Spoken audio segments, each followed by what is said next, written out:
বন্ধুরা, কালকে রথ ছিল। রথের দিনটা কীভাবে কাটালাম, কি কি খেলাম, তাই তোমাদের সাথে শেয়ার করছি। দেখো, আমি 1.5 লিটার দুধ নিয়ে ছানা করে নিয়েছি। ছানা ছেঁকে একদম চিপে নিয়েছি। কর্নফ্লাওয়ার আর ময়দা একটু সামান্য খাবার সোডা দিয়ে ভালো করে চটকে মেখে নিয়েছি।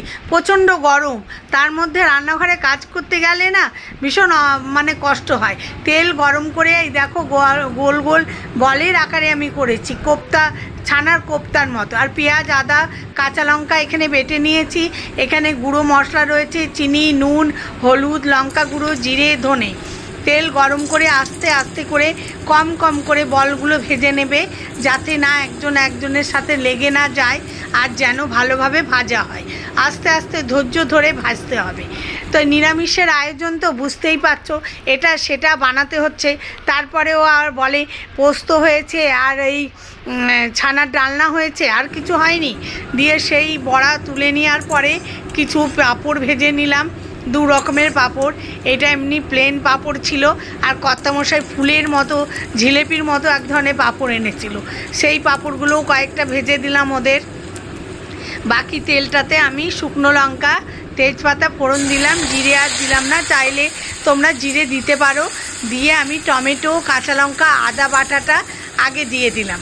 ওটা ভালো করে একটু ফুটতে দেব, টমেটোর কাঁচা গন্ধটা চলে যাবে। এর উপরে আমি গুঁড়ো মশলাগুলোও সব দিয়ে দিলাম, দিয়ে ভালো করে কষাবো। খুব ভালো করে কষাতে হবে, আদা টমেটোর গন্ধ চলে যাবে। আর শুকনো মশলা দিয়ে একদম সহজ রান্না, ভীষণ ভালো খেতে লাগে। একটু মিষ্টি মিষ্টি করে করবেন, খুব ভালো লাগবে। গরম মশলা দিলেও দিতে পারেন, আমি দিইনি। গরম মশলা আমার ছোটো মেয়ে খেতে চায় না, তো আমি ঘি দিয়েছিলাম।